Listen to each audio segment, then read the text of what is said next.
बिल्कुल कहें तो शुद्ध सात्विक। बिल्कुल।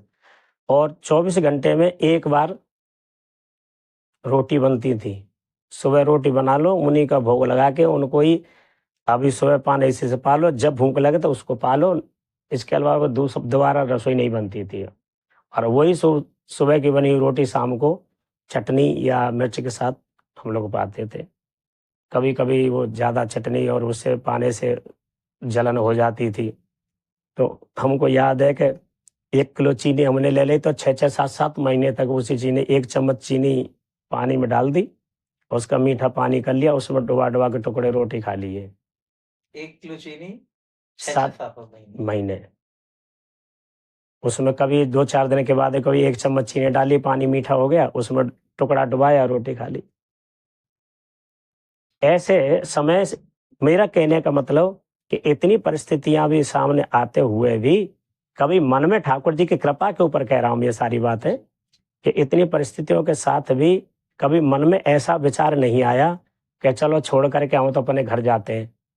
क्योंकि हमने तो अपने जहाँ जन्म लिया था वहाँ कभी कोई परिस्थितियां देखी नहीं थी।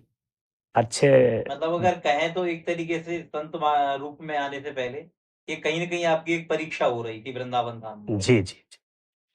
तो कभी हमने परिस्थितियां देखी नहीं, घी दूध सब कुछ देखा था, सब्जियां रोटी और ये चुपड़ी में रोटी, हमने कभी बिना चुपड़ी रोटी नहीं खाई थी।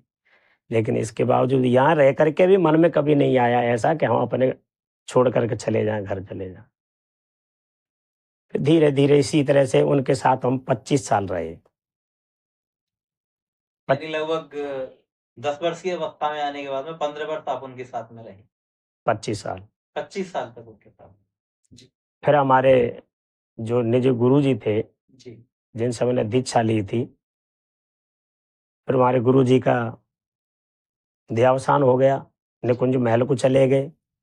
जी। इसके बाद थोड़ी सी जिम्मेदारी संस्थान की आ गई, तो फिर हम वहाँ से छोड़ करके अपने गुरु जी के स्थान में शिव स्वामी हरदास सेवा संस्थान में चले गए थे। जी। करीबन 8 साल हम वहाँ रहे थे। जी। उसके बाद कुछ गुरु भाइयों का कुछ ऐसा होता ही है, एक दूसरे से एक दूसरे का राग दोष,